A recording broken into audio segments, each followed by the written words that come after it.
Hi everyone, welcome to civil staff Himachal. Right, तो आज की इस सेशन में डिस्कस करेंगे हम डेली आंसर राइटिंग से रिलेटेड। हमने कुछ एमसीक्यूज पिक करे हैं मैंने, ठीक है। तो आज की सेशन में स्टूडेंट्स हम उनको डिस्कस करेंगे, तो एक एक करके क्वेश्चंस को देखते हैं और उनके आंसर्स को भी एक्सप्लेन करते हैं। राइट, तो क्वेश्चन नंबर जो फर्स्ट बोल रहा है वो है हमारा, that is statement saying, direction को जरूर रीड करना होता है। In the following questions 4 words are given, right, in each question out of which only one word is correctly spelled. So find the correctly spelled word. मतलब एक statement है, मतलब एक 4 वर्ड्स गिवन है, उनमें से आपको सही वाली स्पेलिंग को यहाँ पे ढूंढना है। राइट, तो करेक्टली स्पेल्ड पूछ रहा है आपसे, तो यहाँ पे कमिश्नर की स्पेलिंग गिवन है, CUMMISSIONAR होता है, तो NAR नहीं होता, तो ये तो ड्रॉप हो जाएगा। यहाँ पे डबल एम नहीं लगा रहा, यहाँ डबल एस लगा रहा है, ड्रॉप हो जाएगा। यहाँ पे सिंगल एम लगा रहा है और यहाँ पे डबल एस लगा रहा है, ठीक है, तो ये भी गलत हो जाएगा। राइट आंसर बनेगा हमारा C, it's COMMISSIONER। Right, so right spelling है इस क्वेश्चन की C would be the right answer.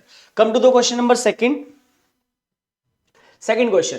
तो एटिकेट की स्पेलिंग पूछ रहा है। In the following questions 4 words are given, same वही डायरेक्शन है, तो आपको करेक्टली स्पेल्ड वर्ड को ढूंढना है। एटिकेट की स्पेलिंग बतानी है, इट्स ETIQUETE या ETIQUETTE, ETTIQUETTE या ETTIQUETE।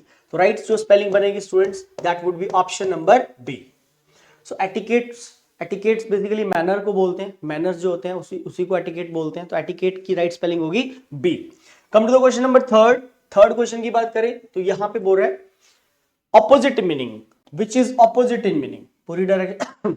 तो आपको एक वर्ड से पता लगे कि यहां पे आपको क्या देना है स्टूडेंट्स, ऑपोजिट वर्ड देना है। The speaker recall the deceased leaders benevolent deeds. Benevolent का मीनिंग आपको पता होना चाहिए, अकॉर्डिंगली आपको इसका ऑपोजिट वर्ड देना है। बेनिवोलेंस एक नेचर होता है, बेनिवोलेंस होता है जो पर्सन जो काइंड होता है, जो दयालु होता है। राइट, तो बेनिवोलेंट के लिए ऑपोजिट क्या बनेगा, अनपॉपुलर। हम पॉपुलर की बात नहीं कर रहे, ठीक है, इसका राइट आंसर होगा बी, इट्स अनकाइंड। राइट, क्योंकि बेनिवोलेंट का मीनिंग तो काइंड होता है, तो ऑपोजिट क्या जाएगा, अनकाइंड, जो कैलियस है, हार्डन इन फीलिंग्स है। एक और वर्ड यहां पे लिख के देता हूं आपको, अनकाइंड के लिए एक और वर्ड भी होता है, that is CALLOUS, it's callous also. So callous means जो हार्डन इन फीलिंग्स होता है, जो फीलिंग्स में बड़ा हार्ड होता है, जिसके दिल में काइंडनेस नहीं होती है, ठीक है, तो ये भी इसके लिए सिमिलर हो सकता है अनकाइंड का। Come to the question number next, अच्छा क्वेश्चन है फोर्थ, पूरा is the prime minister's radio broadcast galvanized the people's spirit. अब गैल्वेनाइज्ड का मीनिंग आपको पता होना चाहिए, अकॉर्डिंगली आपको इसका भी ऑपोजिट वर्ड पूछ रहा है यहाँ पे, ठीक है, तो ऑपोजिट क्या होगा गैल्वेनाइज्ड का, पहले तो हमें गैल्वेनाइज्ड का मीनिंग पता होना चाहिए। सो गैल्वेनाइज्ड का मीनिंग होता है किसी को स्पिरिट से भर देना, ठीक है, एनर्जेटिक कर देना, ठीक है, मतलब जो उसकी ब्रॉडकास्ट था, जो प्राइम मिनिस्टर का जो रेडियो ब्रॉडकास्ट हुआ, उससे क्या हुआ, लोगों में क्या होगी, लोगों की जो स्पिरिट थी वो मतलब फुलफिल कर दी उसने, गैल्वेनाइज्ड कर दिया उसको, ठीक है, ज्यादा मतलब इंटेंसिटी पे ले गया उसकी जो ब्रॉडकास्ट था। राइट, तो गैल्वेनाइज बढ़ाना होता है किसी चीज को, तो क्या डर से रिलेटेड ऑपोजिट होगा, नहीं। पैसिफाइड शांत करना होता है, पैसिफाई होता है प्लेसिड करना, किसी चीज को कंपोज कर देना, कंपोजर भी होता है, ठीक है, पेशेंस, कंपोजर, कामनेस, ये इसका मीनिंग होता है, ठीक है, तो ये नहीं होगा, इसका राइट आंसर बनेगा सी। लेस डैम्पर्ड का मीनिंग होता है गैल्वेनाइज का, राइट ऑपोजिट बनेगा डैम्पर्ड, और डैम्पर्ड का मीनिंग होता है बेसिकली किसी को लेस उत्तेजित करना, लेस एक्साइटेड करना। राइट, तो ये ज्यादा एक्साइटेड होता है, ये थोड़ा कम वे में होता है, डिस्ट्रैक्ट नहीं करेंगे, ये अटेंशन के कॉन्टेक्स्ट में लगता है, ठीक है। चलिए आगे देखते हैं question number 5। The MP from our constituency, जो MP है हमारी कॉन्स्टिट्यूएंसी से, जो मेंबर ऑफ पार्लियामेंट है, ठीक है, वो शौकीन है, इज फॉन्ड ऑफ, किस चीज के शौकीन है, blowing his own trumpet. Trumpet होता है स्टूडेंट्स अपने ढोल बजाना, अपने ही ढोल बजाते रहते हैं जब भी उनको मौका मिलता है, चांस मिलता है, यही एंड में लिख रहा है, whenever he gets chance. Right, जब भी उनको मौका मिलता है तो अपने ही ढोल बजाते रहते हैं, तो मतलब इसका मतलब होता है बेसिकली अपने मुंह मियां मिट्ठू बनना। राइट, इसको बोस्टर भी बोलते हैं, एक वर्ड बोलते हैं, he is a booster. Booster भी होता है जो सेल्फ प्रेज करता रहता है, अपनी अपनी बातें सुनाता रहता है, अपनी डींगे हाँकता रहता है, उसको बोस्टर भी बोलते हैं। स्पेलिंग है बोस्टर की, इट्स BOASTER। राइट, ऐसे बंदों को हम बोस्टर भी बोल देते हैं। सो ब्लोइंग हिज ओन ट्रम्पेट का राइट आंसर क्या बनेगा, स्पीकिंग टू लाउडली, ज्यादा बोलने वाला, जोर से बोलने वाले बंदे को बोलते हैं। Looking after his own interest, no जी, ये बिल्कुल रॉन्ग आंसर है, आंसर बनेगा हमारा A. Praising his own good deeds, जो अपनी अपने कामों की अपनी अच्छाइयों की बड़ी प्रेज करता रहता है, ठीक है, अपने मुंह से अपनी तारीफ करता रहता है, उसको बोलते हैं ब्लोइंग हिज ओन ट्रम्पेट। आगे देखते हैं question number 6, if Gaurav doesn't complete the work allotted to him properly we shall send him packing. Right, जो मतलब जो इडियम दे रहा है हमें स्टेटमेंट में, that is send him packing है, और आपको इसका मीनिंग बताना है। तो क्योंकि स्टेटमेंट भी दे रहा है, दो तरह से आ सकते हैं। अच्छा, डायरेक्ट भी दे सकता है एग्जाम में कि सेंड हिम पैकिंग का मीनिंग बताओ, तो वो थोड़ा टफ हो जाता है कि डायरेक्ट मीनिंग का लिटरल मीनिंग पता होगा तभी आप उसका मीनिंग दे पाओगे। लेकिन यहाँ पे स्टेटमेंट के मीनिंग के आधार पे आप थोड़ा सा डिटरमाइन कर पाते हो कि हाँ जी यहाँ पे क्या आ सकता है। तो अगर गौरव को जो काम उसको अलॉट किया गया अगर वो नहीं कंप्लीट करता है प्रॉपर्ली, तो हम उसको क्या करेंगे, shall send him packing, put him in packing department ना, बिल्कुल गलत है, इररिलेवेंट है। Give him our best wishes, positive तो है ही नहीं। Give him another work, no जी, राइट आंसर होगा उसको क्या होगा। अब सिंपल सी बात है, कोई पर्सन है उसको कोई काम अलॉट किया गया और वो नहीं करेगा प्रॉपर्ली, तो ऑब्वियसली उसको वहां से टर्मिनेट किया जा सकता है, राइट। सो राइट आंसर बनेगा कॉन्टेक्स्ट के हिसाब से terminate his services immediately. Question number 7, right, in questions first and the last sentence. अच्छा, ये जंबलिंग वाला क्वेश्चन है, ओपनिंग और पैराग्राफ की एंडिंग, मतलब पहला और लास्ट सेंटेंस ऑलरेडी गिवन है, तो आपको यहां पे बीच वाली 4 जो स्टेटमेंट्स हैं इनको अरेंज करना है आपस में। तो क्योंकि यहाँ पे ओपनिंग भी मेंशन्ड है और लास्ट सेंटेंस भी बताया हो कि ये होगा, तो कहीं ना कहीं ये लेवल ज्यादा टफ नहीं होता। जब टफ तब होता है जब 5 स्टेटमेंट्स होते हैं और हमें कुछ भी हिंट नहीं दिया है उसमें कि ये पहला होगा या लास्ट होगा। तो क्योंकि पहला स्टेटमेंट से हम दूसरे को पकड़ सकते हैं, there is an uncontrolled growth of periodicals and magazines. अब यहाँ पे एक बात कर रहा है अनकंट्रोल्ड ग्रोथ की, ठीक है। तो सेंटेंस में जब भी आप जंबलिंग को टैकल करते हो स्टूडेंट्स, छोटे छोटे लिंक को ढूंढना होता है। लिंक, पैराजंबल्स हमेशा अपना लिंक खुद देता है, जंबलिंग अपना लिंक खुद ही देती है, बट बात यह है कि आप इन स्टेटमेंट्स को कितनी कंसंट्रेशन से पढ़ते हो, राइट। तो अगर हम लिंक की बात करें तो लिंक की मैं जो बात बता रहा हूं, तो यहां पे हमें एक छोटा सा हिंट है, ग्रोथ आ रहा है इस वर्ड में। और पीरियोडिकल्स एंड मैगजीन्स भी एक आप कीवर्ड याद रख सकते हो, राइट। तो many readers are not capable of selecting the best books out of many. क्या इस सेंटेंस में, इस सेंटेंस का कोई आपको लिंक मिल रहा है? नहीं मिल रहा है, right. In fact bad stuff is मोर, इसमें बैड स्टफ की बात हो रही है, कोई लिंक नहीं है, ये भी नहीं आएगा। देयरफॉर इन कंफ्यूजन पीपल में रीड बैड स्टफ, इसमें बैड स्टफ की बात हो रही है। तो लिंक जो बनता है इस सेंटेंस का वो एस के साथ है। दिस क्वांटिटेटिव ग्रोथ, देखो ग्रोथ यहां पे भी आ रहा है, ग्रोथ यहां पे भी आ रहा है। दिस किसके लिए लिखा गया है? अनकंट्रोल्ड ग्रोथ के लिए। This quantitative growth is perhaps not the one required for the society. तो ये समझ आ गया कि ये जो जंबल है ये एस से ही स्टार्ट होगा। जब आपने ओपनिंग को हिट कर दिया है तो अब उसके बाद आप चेक द ऑप्शंस, फिर इसके बाद अपना माइंड नहीं लगाना। अब देखो ए ऑप्शन ड्रॉप हो जाएगी, पी से स्टार्ट कर रहा है, अब यहां पे डी ऑप्शन भी ड्रॉप हो जाएगी। 2 ऑप्शन हमने पहली स्टेटमेंट फर्स्ट स्टेटमेंट के आधार पे 2 ऑप्शंस तो एलिमिनेट हो जाएंगे। अब बची हमारे पास 2। अब यहां पे भी एस से स्टार्ट कर रहा है, यहां पे भी एस से स्टार्ट कर रहा है। बोला this quantitative growth is perhaps not the one required for the society. अब एस के बाद आपको चेक करना है कि आर आएगा या एस के बाद क्या पी आएगा। तो आर को देखते हैं, तो देयरफॉर इन कंफ्यूजन पीपल में रीड बैड स्टफ, इस स्टेटमेंट का इससे कोई कनेक्शन नहीं बन रहा, ये कट जाएगा, ठीक है। तो यही बनना चाहिए कनेक्शन। एस के बाद पी, एस के बाद P, many readers are not capable of selecting the best books out of the many, ठीक है। तो रिक्वायर्ड फॉर द सोसाइटी तो जाएगा ये, इसके बाद ये आएगा many readers are not capable of selecting, क्योंकि ये तो बनता नहीं है, आर तो नहीं बन पा रहा है इसके साथ, ठीक है। ये थोड़ी इंडिपेंडेंट सी स्टेटमेंट है, many readers are not capable of selecting the best books out of the many. फिर उसके बाद हम देख लेते हैं आर आ जाएगा, देयरफॉर इन कंफ्यूजन, पहले तो ये बोलेगा ना कि चूज नहीं कर पाते हो, फिर वो बता रहा है कि इन कंफ्यूजन, फिर दुविधा में क्या करते हैं लोग जो है बैड स्टफ पढ़ लेते हैं, फिर क्यों क्यों देख लेते हैं। In fact bad stuff is more attractive to read, हालांकि जो बोल रहा है जो बैड स्टफ होता है वो पढ़ने में बड़ा अट्रैक्टिव लगता है। फिर बोल रहा है last selection of good books is the most important task. तो राइट आंसर बचा यहाँ पे बी, और वही एक सुटेबल पैराग्राफ बना रहा है। So it's all about your understanding students here, ठीक है, कि आप उन स्टेटमेंट्स को कैसे पढ़ते हो, क्या आपको समझ आ रही है। अगर आपको अच्छे से समझ आएगी तो आप जंबल को इजीली बना लोगे, नहीं तो आपको दिक्कत होगी। चलिए अगले पे चलते हैं, ये सेम वही क्वेश्चन है। तो यहाँ पे फर्स्ट क्वेश्चन है, यहाँ पे आपका लास्ट क्वेश्चन है। But before presenting a paper it is advisable to choose a subject of your interest. सबसे पहले मतलब जब आप प्रेजेंट करते हो किसी पेपर को, ठीक है, तो आपको एक सुझाव दिया गया है कि सबसे पहले आप एक सब्जेक्ट को ढूंढो।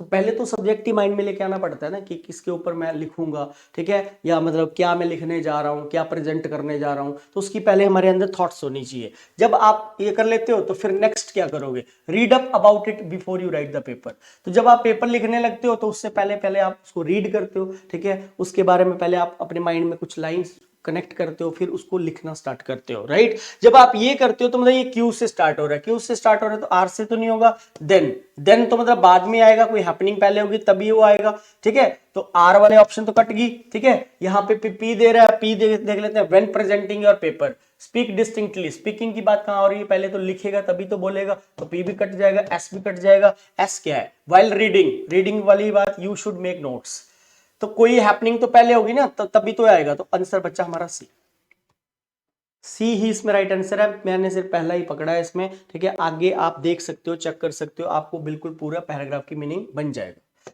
चलिए आगे देखते हैं, क्वेश्चन नंबर 9 पे आते हैं स्टूडेंट्स, ठीक है। तो यहां पे आपको बताना है choose the correct alternatives in case no improvement is needed, your answer is fourth. तो I didn't need to water the flowers just after I finished it started raining, ठीक है। तो यहां पे क्या होगा, आई डिडंट नीड, यहां पे टेंस डाल रहा है, तो क्या होता है कि ये जो नीड होता है इसके साथ टू आता है, बिल्कुल आता है, लेकिन वो आता है सिंपल सेंटेंस। अगर वाक्य सिंपल हो तो नीड के साथ, नीड मॉडल के साथ हमेशा टू लिखा जाता है, राइट। लेकिन अगर वाक्य नेगेटिव हो, राइट, अगर वाक्य नेगेटिव हो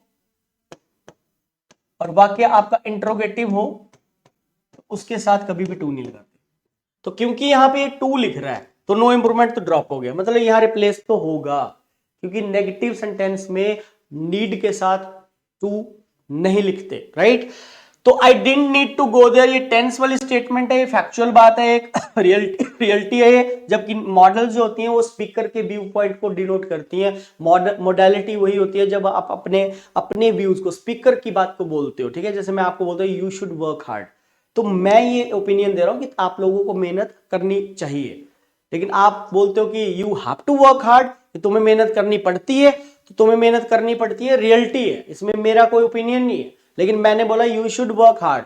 तो जब मॉडल तभी लिखते हैं स्टूडेंट जब हम अपने स्पीकर अपने व्यू पॉइंट को रखता है, तो वहां पे मॉडलिटी का यूज होता है, ये बात ध्यान रखना। तो इसका आंसर बनना चाहिए B, I didn't sorry I need not water the plants, क्योंकि नेगेटिव आ गया तो यहां पे डिडंट वाटर तो नहीं आएगा, कट जाएगा। आई नीडंट हैव लगाने की कोशिश ना करे, सो राइट बनेगा आई need not water the plants, right. So I need not water the flowers, I need not water the flowers just after I finished it started raining, कि मुझे जरूरत नहीं है। तो स्पीकर अपना व्यू दे रहा है यहाँ पे कि मुझे इन फ्लावर्स को, इन फूलों को जो पानी देने की जरूरत नहीं है, क्योंकि जैसे मैंने फिनिश किया तो बारिश शुरू होगी, राइट। तो यहाँ पे स्पीकर अपने व्यू पॉइंट को दे रहा है, इसलिए यहाँ पे मॉडल वाला ऑप्शन जाएगा, ठीक है। टेंस वाली एक फैक्चुअल बात नहीं जाएगी, ये एक रियलिटी है।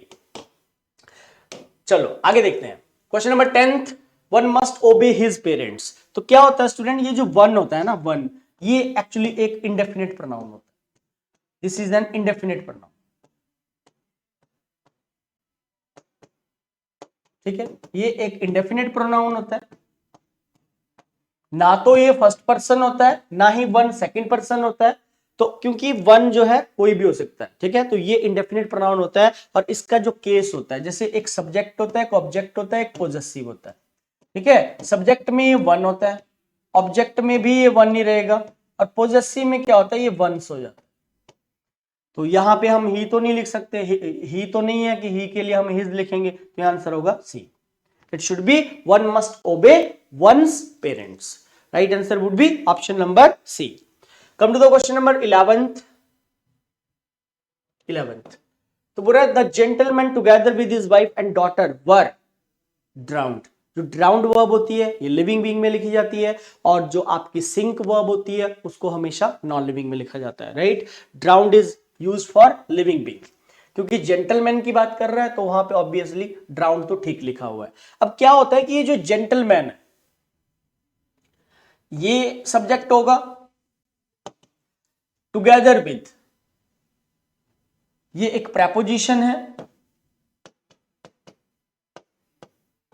Right, this is the preposition. तो क्या होता है अगर जहां कहीं पे भी कोई प्रेपोजिशन आती है,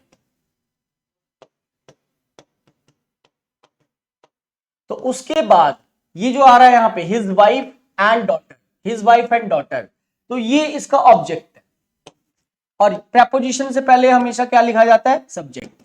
तो आगे जो वर्ब लिखी जाएगी वो इस सब्जेक्ट के हिसाब से लिखी जाएगी। मतलब मेन सब्जेक्ट हमारा यहाँ पे, मेन सब्जेक्ट है हमारा द जेंटलमैन, और द जेंटलमैन एक बंदा है, मैन है वहां पे, मैन नहीं है, तो जेंटलमैन एक ही होगा, एक है तो फिर वहां वॉज आएगा ना, राइट। तो क्योंकि हिज वाइफ एंड डॉटर वो उसका इस टुगेदर विद प्रेपोजिशन का ऑब्जेक्ट है, ये सारा इसका ऑब्जेक्ट है, तो यहां पे आंसर आएगा जेंटलमैन के हिसाब से it should B was. Option बनेगा थर्ड, थर्ड में वॉज लिखा जाएगा, the gentleman together with his wife and daughter was ड्राउन्ड। तो जो वॉज वर्ब है वो हमने जेंटलमैन सब्जेक्ट के लिए ली, जो कि मेन सब्जेक्ट है। ये रूल हमेशा पॉइंट याद रखना स्टूडेंट्स, सब्जेक्ट आता है, प्रेपोजिशन जब भी कहीं मिडल में आती है उसके बाद ऑब्जेक्ट आता है, उससे पहले हमेशा सब्जेक्ट आता है। ये पॉइंट हमेशा याद रखना। ये कुछ मैं बोल के कर देता हूं, जैसे विद है, टुगेदर विद है, अलोंग विद है, एज वेल एज है, इंक्लूडिंग है, एक्सक्लूडिंग है, बिसाइड्स है, इन सब के बीच में आने से पहले सब्जेक्ट को ही माने और उसके हिसाब से ही आगे वर्ब को लिखा करो, राइट। तो आंसर वहां पे वॉज होगा। नेक्स्ट देखते हैं 12th question. When you see his offsprings you can't believe that he is above 70। Offsprings होता है बेसिकली, एक्चुअली ऑफस्प्रिंग्स नहीं होता, ये तो गलत लिखा हुआ है यहाँ पे, यही एरर है, ऑफस्प्रिंग होगा स्टूडेंट। ऑफस्प्रिंग होता है जो संतानें होती है, जो जनरेशंस होती है आगे को, राइट। तो उसको ऑफस्प्रिंग बोलते हैं, ऑफस्प्रिंग्स नहीं बोलते। तो राइट आंसर हमारा फर्स्ट बनेगा, first could be the right answer, it should B offspring.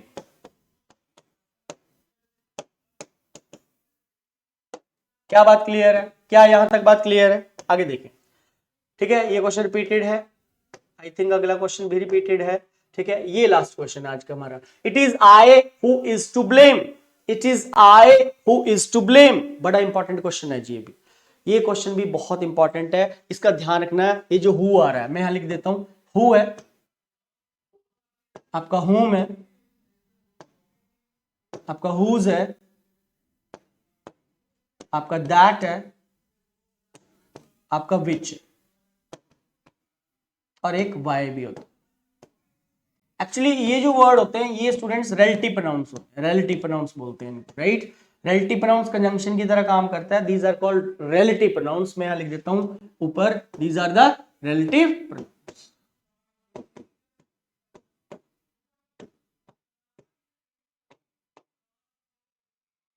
Right. These are the relative pronouns. अब होता क्या है कि ये जो रिलेटिव प्रोनाउंस होते हैं इनसे पहले, जैसे यहां हूं था, आपको चेक करना होता है इनसे पहले क्या आ रहा है। अब देखो हु से पहले क्या आ रहा है, आई आ रहा है, आ रहा है। अब ये जो यहां पे वर्ड आ रहा है ना, इसको ग्रामेटिकल भाषा में एक नाम दिया गया है, इसको बोलते हैं antecedent, ANTECEDENT। It is called antecedent. और एंटीसीडेंट का मतलब होता है नाउन या प्रोनाउन। कभी भी कंफ्यूज मत हो ना कि एंटीसीडेंट तो मेरे को पता नहीं, एंटीसीडेंट का मीनिंग क्या होता है। अरे नाउन और प्रोनाउन को ही एंटीसीडेंट बोलते हैं। मतलब इन रिलेटिव प्रोनाउन से पहले या तो यहाँ पे कोई नाउन दिखेगा आपको या तो प्रोनाउन होगा। अब यहाँ आय आ रहा है तो ये इसका एंटीसीडेंट है रिलेटिव प्रोनाउन का, ये भी रिलेटिव प्रोनाउन है, और रिलेटिव प्रोनाउन से पहले जो एंटीसीडेंट है वो भी एक प्रोनाउन है, आय। अब ये जो वर्ब आगे लगती है स्टूडेंट, ये लगती है इस एंटीसीडेंट के अकॉर्डिंग। तो आय के साथ तो इज नहीं लिखते ना, आय के साथ क्या लिखते हैं, एम, राइट। आप बोलोगे I am writing, I am going there, I am doing my work, right. So I के साथ आपको आगे वर्ब को पुट करना होता है। तो आई के साथ क्या लगता है, इज नहीं, आई के साथ क्या लगता है, M.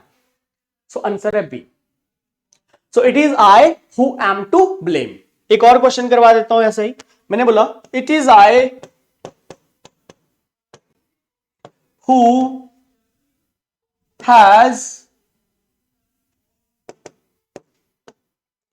has done this,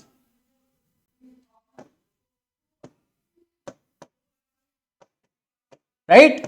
It is I who has done this। अब फिर वही बात आ गई, यहां पे रिलेटिव प्रोनाउन आ रहा है हु, एंटीसीडेंट, फिर आपको मैंने आई दे दिया, तो क्या आई के साथ आप हैज लिखोगे, नहीं, क्या आएगा यहाँ पे, हैव। तो ये बड़ा इंपॉर्टेंट पॉइंट है। तो आपको एक बात का ध्यान रखना, in this case verb must agree according to the antecedent. Right जो भी एंटीसीडेंट होता है या तो नाउन हो गया तो प्रोनाउन होगा, उसके अकॉर्डिंग ही आगे जाके वर्ब को पुट करना होता है। ठीक है, तो आज के इस छोटे से सेशन में स्टूडेंट्स मैंने आपको 15 के अराउंड मतलब 12 to 13 क्वेश्चंस हमारे टोटल बने, 2 क्वेश्चन इसमें रिपीटेड थे। ठीक है, तो ये क्वेश्चंस का कॉन्सेप्ट आपको मैंने बता दिया। ठीक है, तो आज के सेशन में इतना रहेगा। Thank you very much, see you next video, thanks a lot.